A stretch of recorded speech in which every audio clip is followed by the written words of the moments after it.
This is one of a series of dialogues between Jiddu Krishnamurti, David Bohm, Rupert Sheldrake, and John Hidley. The purpose of these discussions is to explore essential questions about the mind. What is psychological disorder, and what is required for fundamental psychological change? Jiddu Krishnamurti is a religious philosopher, author, and educator who has written and given lectures on these subjects for many years. He has founded elementary and secondary schools in the United States, England, and India. David Bohm is professor of theoretical physics at Birkbeck College, London University in England. He has written numerous books concerning theoretical physics and the nature of consciousness. Professor Bohm and Mr. Krishnamurti have held previous dialogues on many subjects. Rupert Sheldrake is a biologist whose recently published book proposes that learning in some members of a species affects the species as a whole. Dr. Sheldrake is presently consulting plant physiologist to the International Crops Research Institute in Hyderabad, India. John Hidley is a psychiatrist in private practice who has been associated with the Krishnamurti School in Ojai, California for the past 6 years.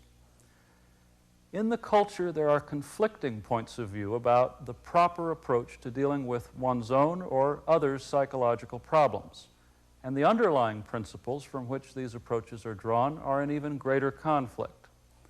Without invoking a narrow or specialized point of view, can the mind, the nature of consciousness, its relationship to human suffering, and the potential for change be understood? These are the issues to be explored in these dialogues. Is disorder the very nature of the self?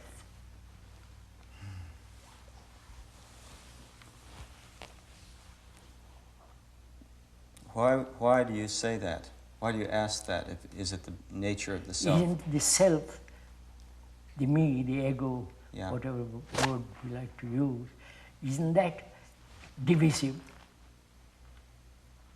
Isn't that exclusive, isolating process, this self-centered activity which causes so much disorder in the world? Isn't that the origin, the beginning of all disorder?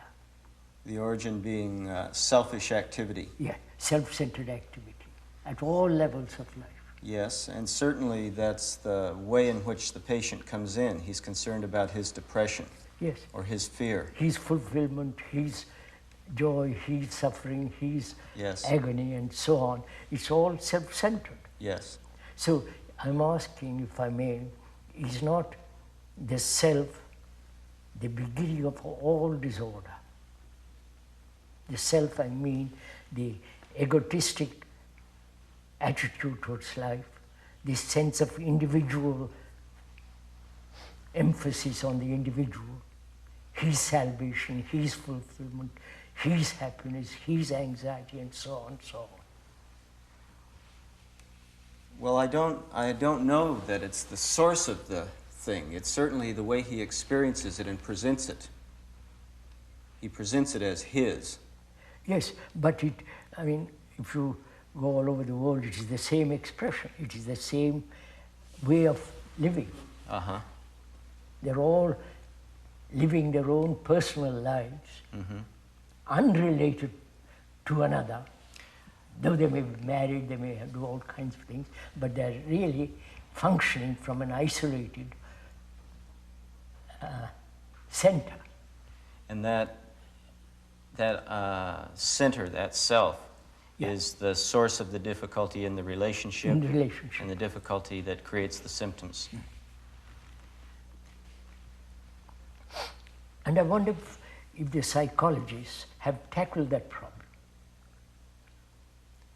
That the self is the origin, the beginning of all contradiction, divisive activity, self-centered activity, and so on. No. I think that the way the psychiatrists and psychologists look at this is that the problem is to have an adequate self. Adequate self. Yeah. Which means what? Defining normality. A self that is functioning sufficiently. Efficiently. Yeah. Which means furthering more misery.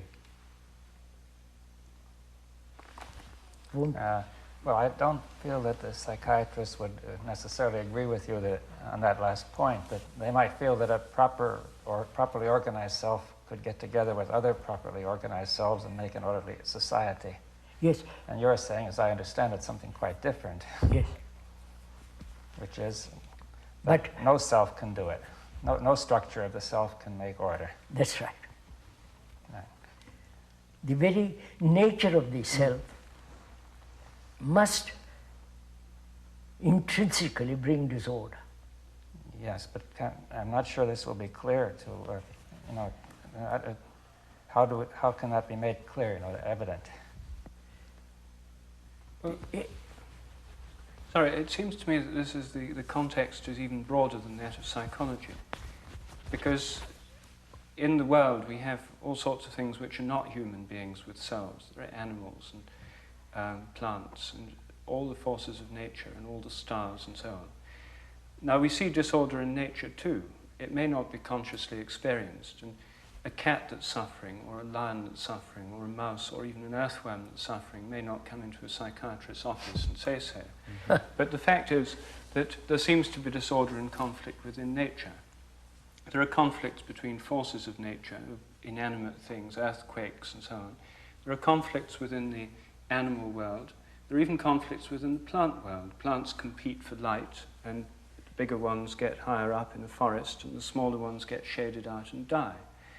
There's conflict between predators and prey. All animals live on other plants or animals. There's every kind of conflict. There's disease, there's suffering, there's parasites. All these things occur in the natural world.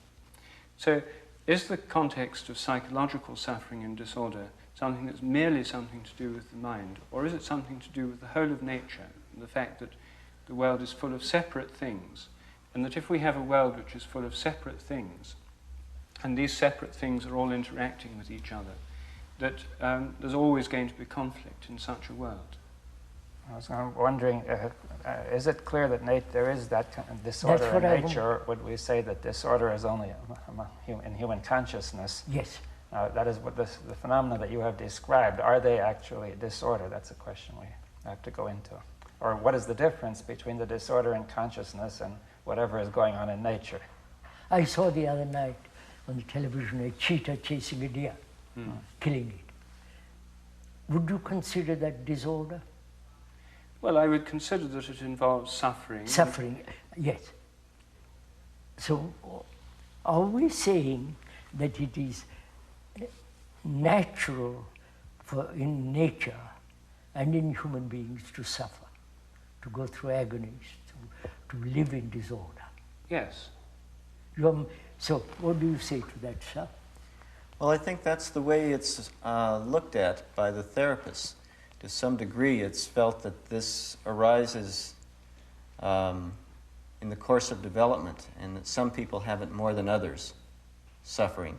Some people are more fortunate in their upbringing, for example, or in their heredity. But it isn't questioned that that may not be necessary in any absolute sense. Well, that's what we're questioning.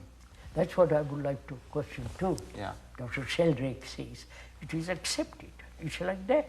Mm-hmm. Human condition is to suffer, to struggle, to have anxiety, pain, disorder. That's his condition. It's certainly necessary to have physical suffering. People get sick, they die.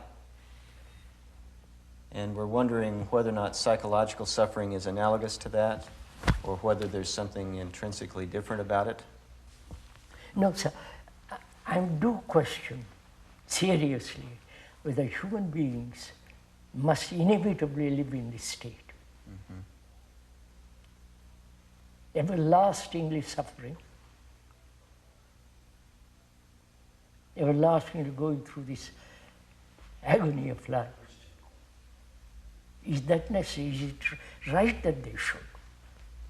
It's certainly not desirable that they should. No.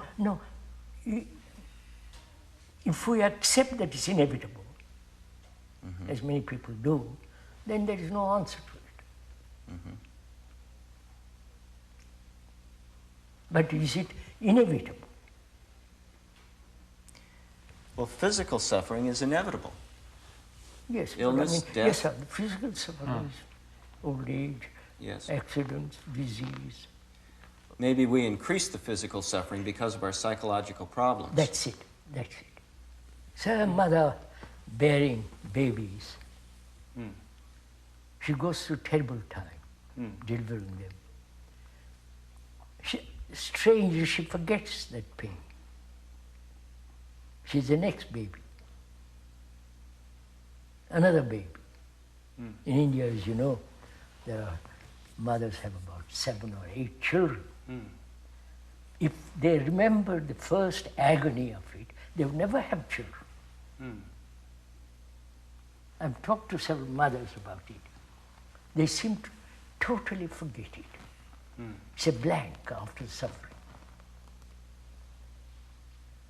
So, is there a activity in the psyche that helps the suffering to be wiped away? Recently, personally, I've had an operation, for minor operation. There was plenty of pain, quite a lot. And it went on considerably. It's out of my mind, completely gone. So is it the psychological nourishing of a remembrance of pain, you follow? Which gives us a sense of continuity in pain. So you're saying that perhaps the physical suffering in the world is not the source of the psychological suffering, but that the psychological suffering is an action of its own. Yes, that. You've had toothache, I'm sure. Yes, I've You've forgotten it. Why? If we accept pain is inevitable, suffering is inevitable, you must continue with it. You must sustain it. No, we have to accept that it's inevitable that it happens sometimes. But we can forget physical pain. Can we forget the kind of psychological pains caused by natural things like loss, death of people? Yeah, I will come to that. I come to you. I have a problem with my wife if I'm married. If I'm not, but suppose I'm married. I come because I can't get on with her. And she can't get on with me. And we have a problem, a relationship. I come to you. How will you help me? This is a problem everybody's facing. Yes.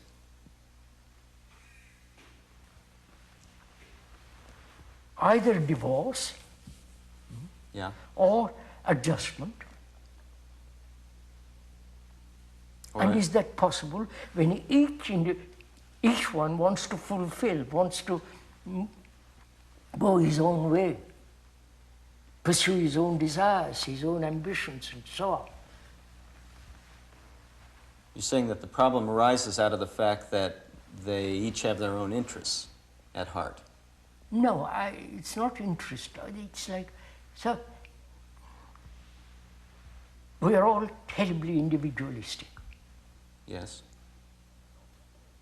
I want my way and my wife wants her way. Deeply.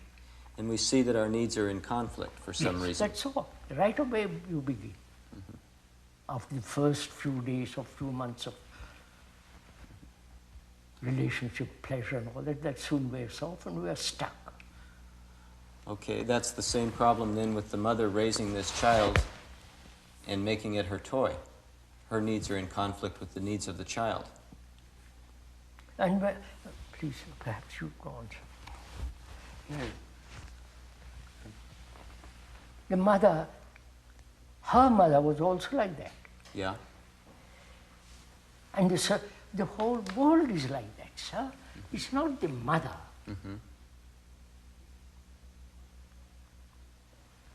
So when I come to you with my problem. You say it's the mother.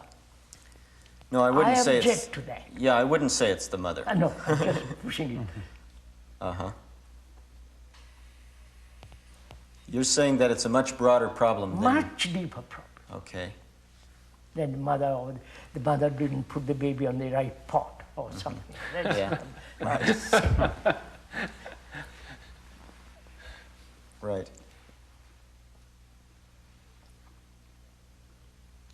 That it appears that the needs are in conflict. No, I wouldn't call needs are in conflict. Basically, they're divisive, self-centered activity. Mm-hmm. That inevitably must bring contradiction and, the whole Mm-hmm. business of relationship and conflict. Mm-hmm.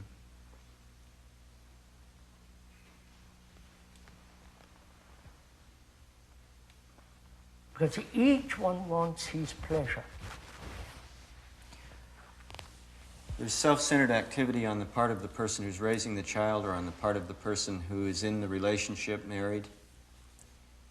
The child is the victim of that. The child? The child is the victim of that, Of course. and then grows up to perpetuate it. And the mother's father and mother's father, they were like that too. Yes. Now, why does it have to happen that way? Are we saying that's the way it is in nature, or are we saying that... No. Well, I mean, there are certain conflicts in nature.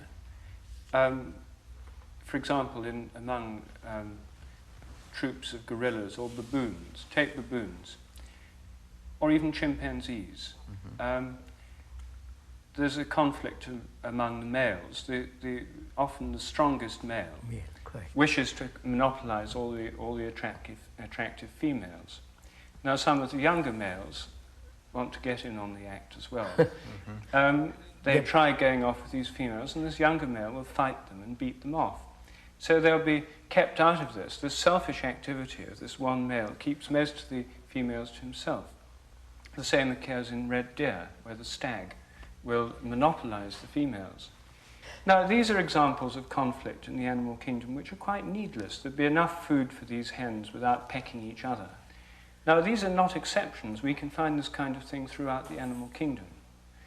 So I don't think that the origin of this kind of selfish conflict is something just to do with human societies and the way they're structured. I think we can see in biological nature this kind of thing. Are you saying that as we are the result of the animal, as we human beings evolved from the animal, we have inherited all those pecking order?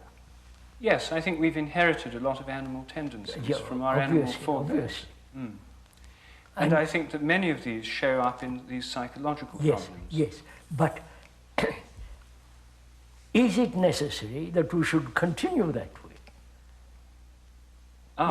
We are thoughtful, we are ingenious in our inventions, extraordinarily capable in certain directions. Why should we not also say this, we won't have this? The way we live, let's change it. Well, we can say that. Many people have said it. I know many people have said it. But without very much effect. Why? Well, that indeed is a question. Is it that we're so completely trapped in the ancestry of the past? Or so heavily conditioned that it's impossible to be free? Well, there are two possible kinds of conditioning. One is the genuine biological conditioning that comes from our animal heritage, which means that we inherit all these tendencies. Let's accept that. Now, that is undoubtedly extremely strong and goes right back into our animal past. Right. The other kind of conditioning is the kind of argument that I'm putting forward, perhaps. The argument, this has always been so. Human nature is like this. There have always been wars and conflict and all that kind of thing. And therefore there always will be. And that the most we can do is try to minimize these. And that there will always be psychological conflicts within families and between people. And that the most we can do is try and minimize these, or at least make them livable with. Modify it, but you cannot fundamentally change it. yes, I'm saying this is a possible kind of conditioning. The belief that we can't really change it radically is another kind of conditioning. I'm a victim of it myself. So I don't know if it's possible to get out of it. And that's what I want to discuss. Mm-hmm. Whether it's possible to change the human condition Mm-hmm.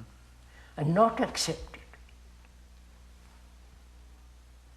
Say, as most philosophers, the existentialists and others say, your human nature is conditioned. You cannot change. You can modify it. You can be less selfish, less painful, psychologically have problems, bear up with pain. Is natural? Is there? We have inherited from the animals. We'll go on like this for the rest of our lives and for the lives to come. Mm-hmm. Not reincarnation, the lives of other people's lives. It'll be our condition, human condition. Do we accept that? Or do we inquire, shall we inquire into whether it's possible to change this condition? Yes, I think we should inquire into that. If you say it cannot be changed, then the argument is over. All right, so I'll say that I don't know. No, not saying. No, I'd like it to be changed. I deeply want it to be changed. So I think that this question of inquiring into the possibility is extremely important. But one of my points, to go back to the conditioning point, is that a lot of this conditioning is deep in our biological nature. And people who wish to change it merely by changing the structures of society Oh, I'm not talking, of course. are operating at too superficial a level. Like the communists who want to change it. But the idea that you can do it by just changing the environment is what the communists thought and still think. And in a sense, the experiment has been tried, and we can see the results in various communist countries. And, of course, believers in that would say, well, they haven't tried properly, or they betrayed the revolution, and so on. But nevertheless, the basis of that belief is that the source of all the evils and the problems is in society, and by changing society, man is perfectible. But society is formed by us. Yes. And by us it's going to be changed. So we haven't changed ourselves. We depend on society to change us. Yes. And society is what we have made. So we are caught in that trap. Yes. Exactly. And if we start off with a heritage which is built into us, inherited, which comes from our biological past, and if we start with that, and we start with these societies that also have bad effects, some of them, and to varying degrees, and we just try to change the society, the other part, the inherited part, is still there. And but cannot those also be transformed? I may have inherited what? Violence from the from the apes and so on and so on. Can't I change that? The inherited biological conditioning, surely that can be transformed. Well, all societies, surely, seek to transform these biological drives that we have, and all processes of bringing children up in all societies seek to bring those drives within the control of the society. Otherwise, you'd have complete anarchy. However, these drives are always brought within certain social forms, and individual aggression is obviously discouraged in most societies. But can we say, is it really transformed? Doesn't it just come out again in the aggression of the society as a whole, and war and so on? So we can see that these things are transformed by societies, these basic drives that we inherit. But why do we... Sorry, what? I was going to ask you say they really haven't been transformed, but I think you're meaning by transformed a fundamental change, and not just a superficial change or a transfer of the object of aggression from other individuals to other groups. So if you talk of transformation, you would say really that they would more or less go away, right? That's how I understand it. Well, they'd be changed from one form to another. That's no, but I mean. I don't think that's the meaning which Krishnaji is using for the word transform, but essentially, can't we be free of them, you see? Yes, that's right. So, why do you divide, if I may ask, society and being? As though society was something outside, which is influencing me, conditioning me. But I have my parents, grandparents, so on, past generations, have created that society. So I'm part of that society. I am society. Why do we separate it? I think the reason why we separate it is that there are different kinds of society.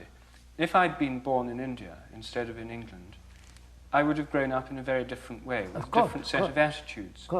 And because we can think of ourselves growing up in different kinds of societies, and we'd be different if we had, that's why in thought, I think, we have the idea that society and me are not exactly the same. We'd always be in one society or another. So society as a whole, all societies taken together, would always, we would only exist within society. But any particular society is in a sense an accident of our birth or upbringing. But even that society is part of us. Oh yes, I mean through growing up in it, it becomes part of us and we become part of it. I want to abolish this idea in discussion, this separation from me and society. I am society, I am the world. I'm the result of all these influences, conditioning, whether in the East or in the West or in South or North, it's all part of conditioning. Yes. So we are attacking the conditioning, not where you are born or East or West. Oh yes, the problem would be conditioning of every kind, our biological conditioning, our conditioning from society. Right. That's right. Yes. So personally, I don't separate myself from society. I am society. I have created society through my anxiety, through my desire for security, through my desire to have power, and so on and so on. Like the animal. It's all biologically inherited, and also my own individualistic activity has created this society. So I'm asking, I'm conditioned that way. Is it not possible to be free of it? Free of my conditioning? If you say it's not possible, then it's finished. Well, I would say first that it's not possible to be free of all of the conditioning. I mean, certain of it is necessary biologically, the conditioning that makes my heart beat, my lungs operate, and all that. I admit all that. Now, then the question is, how far can you take that, the necessary conditioning? Dr. Hidley was saying, that's his whole point. I am conditioned to suffer, psychologically, right, sir? Yes. Or I'm conditioned to go through great conflict in my relationship with my wife or father, whatever it is. And you're saying either we investigate into that and free ourselves from that, or accept it and modify it. That's right. And now, which is it, that's what I want, which is it as a psychologist you maintain? If I may put such a question to you. Yeah. Well, I think generally the approach is to attempt to modify it, to make the person, to help the patient make it work more effectively. Why?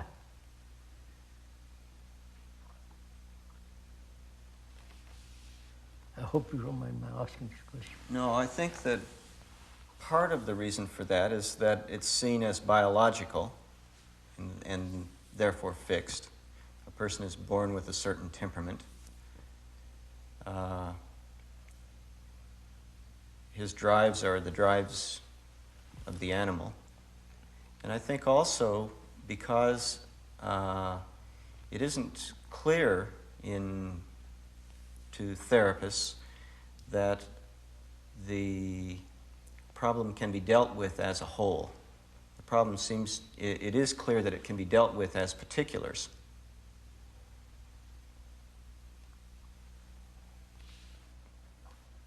Is it, I'm not asking an imprudent question, I hope. Okay. Is it the psychologists don't think holistically?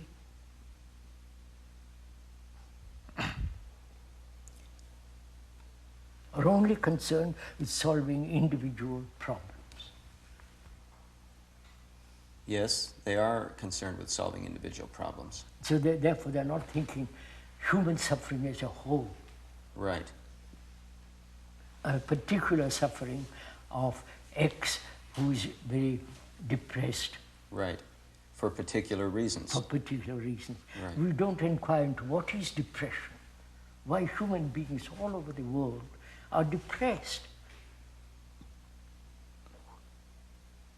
Or we don't try and tackle that as a single problem. We try and tackle it with this particular individual who comes in. Therefore, you are still really, if I may point out, I may be wrong, Yes. you are emphasizing his particular suffering and so sustaining it. Now, can we get clear on that? I come to you, Yes. I'm depressed Yes. for various reasons which you know. Yes. And you tell me, by talking to me, Uh-huh. etc., the whole business of coming to you and all that, you tell me, my depression is the depression of the world. Yeah, I don't tell you that. I tell you that your Yeah, depression... that's what, when you tell me that, are you not helping me to carry on with this individualistic depression, and therefore my depression, not your depression, Yes. is my depression which I either cherish or want to dissolve, Yes. which means I'm only concerned with myself. Yes. Myself, I come back to that, Yes, it's within the context of yourself. self. Yeah. So you are helping me to be more selfish, if I may, Yes. more self-concerned, more self-committed. It is approached within the context of the self, but I would think that I'm helping you to be less self-concerned, because when you're not depressed, then you don't have to be self-concerned. You feel better and you're able to relate to people more. But again, on a very superficial level. Meaning that I leave the self intact. Yes. Yes, well, I feel that people generally wouldn't accept this, that the self is not there, you see, which is what you're implying, that the self is rather unimportant, but rather the assumption is that the self is really there and it has to be improved, you see. And if you say That's it.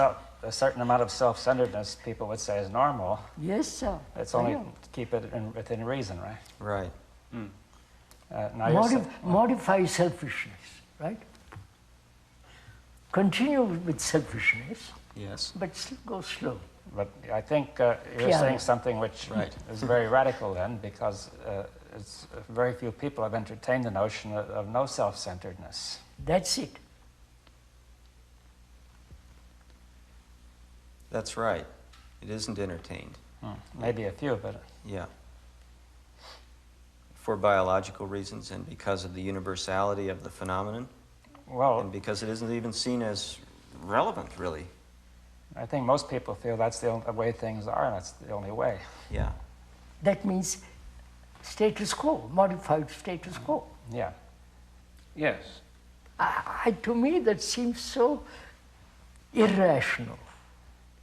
But you must feel that it's possible to be different. You say at least more than feel, but in some sense there must be some reason why you say this, right? I see what? Why you feel so different from other people about it? It seems so practical, first of all. The way we live is so impractical. The wars, the accumulation of armaments is totally impractical. That wouldn't be an argument, you see, because people say, we all understand that, but since that's the way we are, there's nothing else is possible. You see, you really are challenging the notion that that is the way we are, or we have to be. I don't quite follow this. We are what we are. If people say we are individuals separate and there's nothing, we'll just have to fight and make the best of it. Yes. But you are saying that something different. I mean, Yes. namely, you're not accepting that. All right. Don't accept it, but will you listen? Will the people who don't accept it, will they give their minds to find out? Right? Right. Or say, please, we don't want to listen to you. This is what we think, buzz off. That's what most people do. Well, this question isn't even raised usually. Yeah, of course.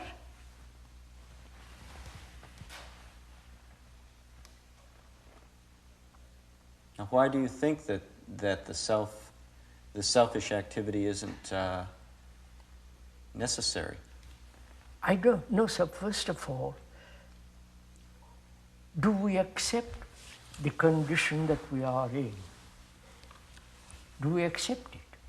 And say, please, we can only modify it, it can never be changed. It can never be, one can never be freed from this anxiety, depression, modified always from agony of life. You follow? This process of going through tortures in oneself. That's normal. Accept it. Modify it. Live a little more quietly, and so on and so on. If you accept that, the argument, we can't, there's no communication between us. But if you say, I know my condition, tell me, let's just talk about whether one can be free from it. Then we have a relationship. Then we can communicate with each other. But we say, sorry, shut the door on my face, and it's finished. So there are some people who accept this and say we can't change it. But there are other people, and I would say that some of the most inspiring leaders of the different religions of the world are among them, who have said we can change it. Yes. There is a way beyond this. Yes. Now, since religions have wide followings, and since their doctrines are widely dispersed, there are in fact large numbers of people in our society, and in every society, who do think it can be changed, because all religions hold out the prospect of a change and of going beyond this condition. Yes. But I would like to know, when you use the word religion, is it the organized religion? Is it the authoritarian religion? Is it the religion of belief, dogma, rituals, all that? Well, or religion in the sense, the accumulation of energy to find whether it's possible to be free. You understand my question? yes. Well, I think the second, but I think that if we look into the history of the organized religions and people within them, we see that much of the inspiration for them was in fact that second kind of religion, which still within their framework still survives, I think. But it's also something which has often been corrupted and debased and turned into yet another system of dogmas, conditioning, and so on. But I think within all religious traditions, that this second kind of religion you talk about has been kept alive. And I think that the impetus in all the great religions of the world has been that vision. It's then been debased and degraded in various ways. But this vision has never left any of these religions. There are still people within them, I think, who still have it. And this is the inner life that keeps them going, over and above the simple political power and all the rest of it. I know. But suppose a man like me rejects tradition, rejects anything that has been said about truth, about God, whatever it is, the other side.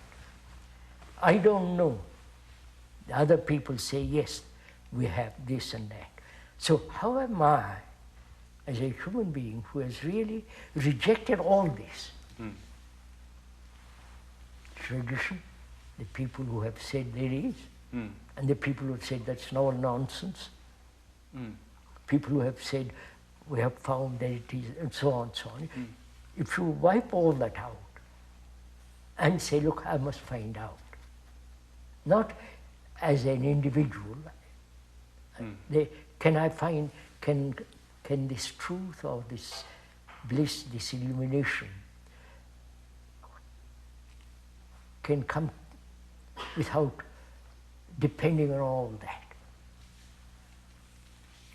See, if I am anchored, for example, in Hinduism, with all the, not the superficiality of it, not all the rituals and all the superstitions, if I'm anchored in the religious belief of a Hindu, of a real Brahmin, I'm always anchored. And I may go very far, but I'm anchored there. That's not freedom. Because there must be freedom to discover this, or come upon this. Yes. So we're going a little bit too far. No, but I would then go back and say, well, you put forward the question of the man who rejects all these traditions. You said, let us suppose that I'm a man who's rejected all these traditions. I would then say, well, what reason do you have for rejecting all these traditions in such a way? Well, that seems to be the part of the problem that we've arrived at. If we've said that man is conditioned biologically and socially by his family, the tradition is part of that. We've said that that's the problem that we're up against now. Is it possible for him to change his nature, or do we have to deal with each of these problems particularly as they come up? Well, what I was saying is that at the inner core of all the great religions of the world is a vision of this possibility of a transformation, whether it's called salvation or liberation or nirvana or what. There's this vision. Now, there have always been people within those religions who've had this vision and lived this vision. Now, they... Sorry, go on. Oh, sorry. well, perhaps part of your radical rejection of all religion involves denying that. But if so, I would say why?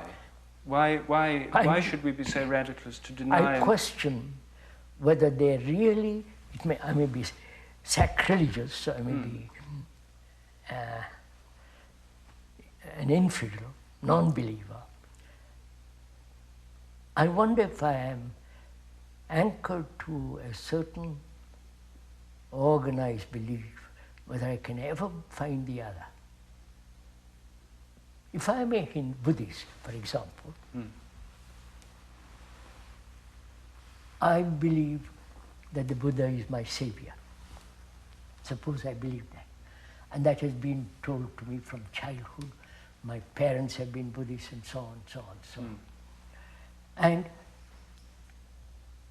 as long as I have found that security in that idea, or in that belief, in that person, there's no freedom. No, but it's possible that you can move beyond that framework, you see. Starting from within it, that you can move beyond That beyond means it. I wipe out everything. It means you wipe it out. But there's a difference between an approach where you wipe it out from the beginning. From the beginning I'm talking. And an approach where you start within it and go beyond it. You see that, wait, yes, I know this well-known argument.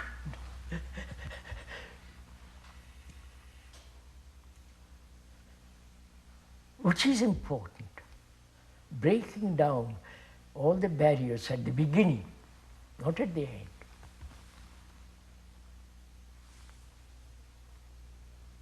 I'm a Hindu. I see what Hinduism is, lot of all the rest of it. And why should I go through number of years to be ended? Why can't I finish it the first day?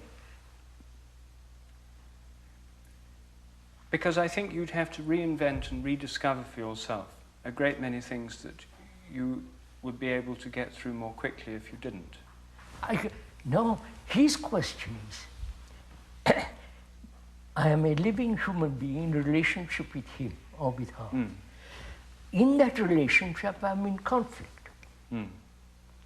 He says, don't go about religion and illumination and nirvana and all the rest of it. Transform this, live rightly here, then the door is open. Yes, but surely isn't that easier said than done? Uh-huh. Easier said than done.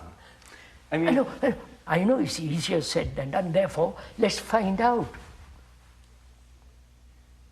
Let me find out with him or with you or with her how to live in this world without conflict.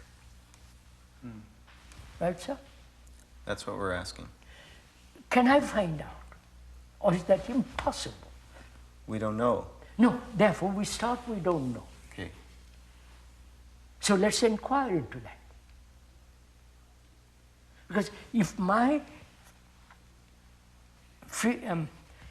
relationship with life is not right in quotes for the moment, how can I find out something that's immensely beyond all this, beyond time, beyond thought, beyond measure? I can't. Still, we have established right relationship between us, which is order. How can I find that which is supreme order? So I must begin with you, not with that. I don't know if you're meeting me. no, I would have thought that you could easily argue the other way around. Of course. Until you have that, you can't get this right, because the whole history of man shows that starting just from... And therefore, you invent that. You invent something illogical, may not be true, maybe just invention of thought, and you imagine that to be order and hope that order will filter into you. It seems so illogical, irrational, whereas this is so rational.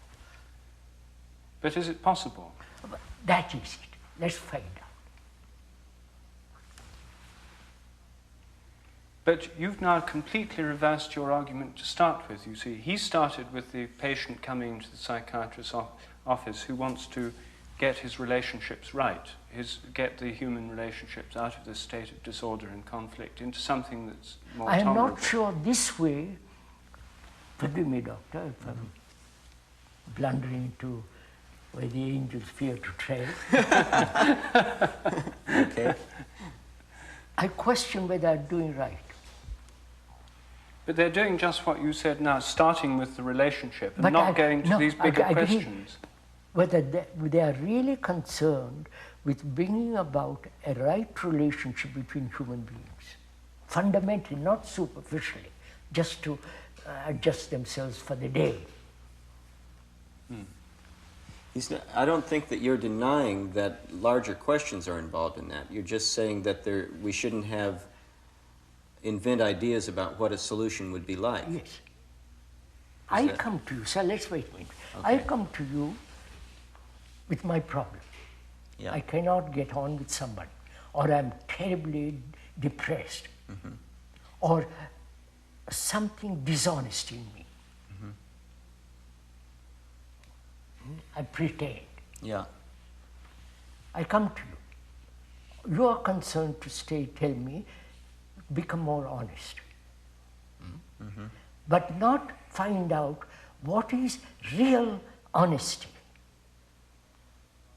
And don't we get into the problem of creating the idea of real honesty at this point? No, it's not an idea. I'm dishonest. Yes. You inquire why I'm dishonest. Yes. Go penetrate into me, disturb me.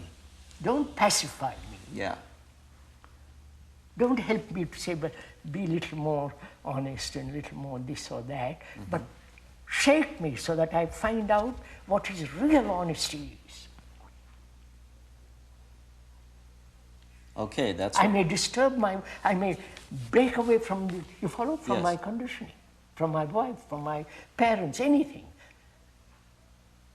You don't disturb me. No, that's That's just my point. I do disturb you. Partially. Well, what? You disturb me in order to conform to little adjustments. Well, let's look at that. Sorry. I disturb you to conform to little adjustments. Yes. You don't say to me, look, you're dishonest, let's go into it. I do say that. No, but go into it so that he's totally honest. Well, how deeply do I need to go into it so that I have disturbed you totally? Yeah. So you tell me, do it now, sir. Okay, you come in, and I in our talks we've noticed that the thing that you are up to is that you are always trying to find some other person to make your life be whole. Yes, I depend on somebody. Yes, deeply. Deeply. And you don't even know that. Yes. So I disturb you. I tell you that Yeah. that's what's going on. I show you you're doing it with me. Yes. I show you you're doing it with your husband. Yes. Now, is that sufficiently deep? No. Why? What have you shown me? A verbal picture. No, not verbal. Not verbal. Wait. Okay. A verbal picture, Yeah? an argument, a thing which tells me that I'm dishonest. Or whatever you tell me. That leaves me where? Well, if it's verbal, it just gives you more knowledge about yourself. That's all. Knowledge about myself. Yeah. Will knowledge transform me? No. No. Be careful, sir. Careful.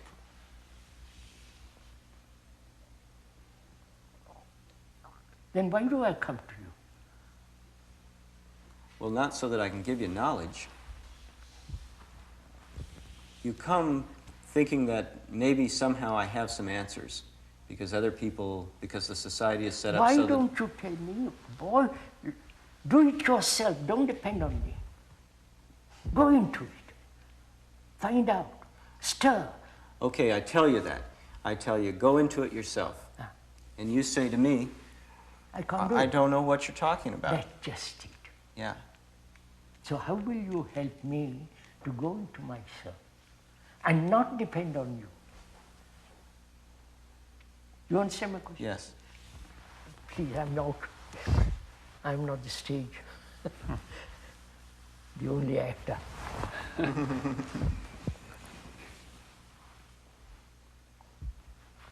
So this is really a serious question. How will you help me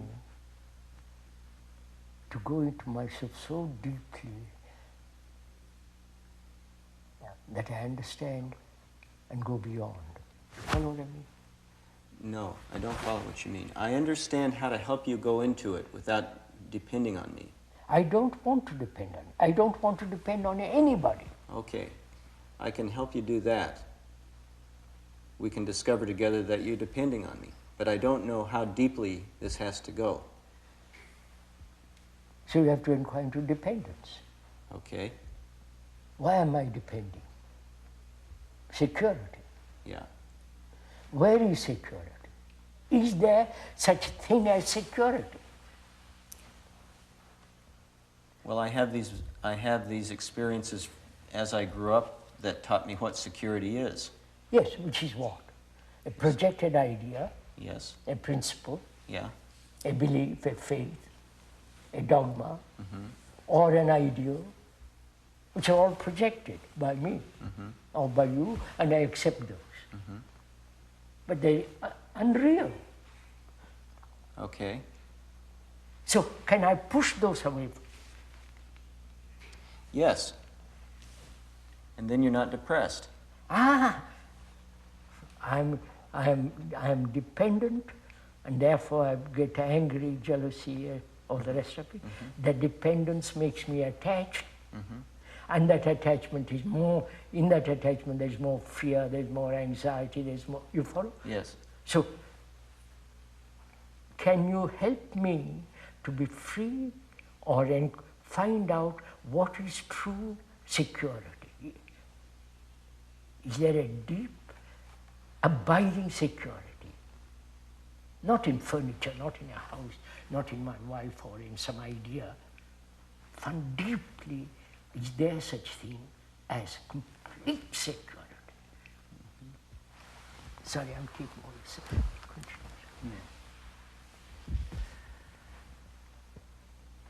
So you're suggesting that if I simply work on this with you and you come to understand that you're dependent, that that's not sufficient because you won't have discovered any abiding security? No. Because that's all I want. I've sought security in this house, and it doesn't. There's no security. I've sought security in my wife. There isn't any. Then I changed to another woman, but there isn't any either. Then I find security in a church, in a God, in a belief, in a faith, in some other symbol. So you see what's happening? You're all externalizing, if I can use that word, giving me security in things in which there are no security, in nations, all the rest of it. Could you help us to find out if there is complete security which is unshakable? Are you suggesting this is one of our most fundamental needs and drives and activities? I should think so.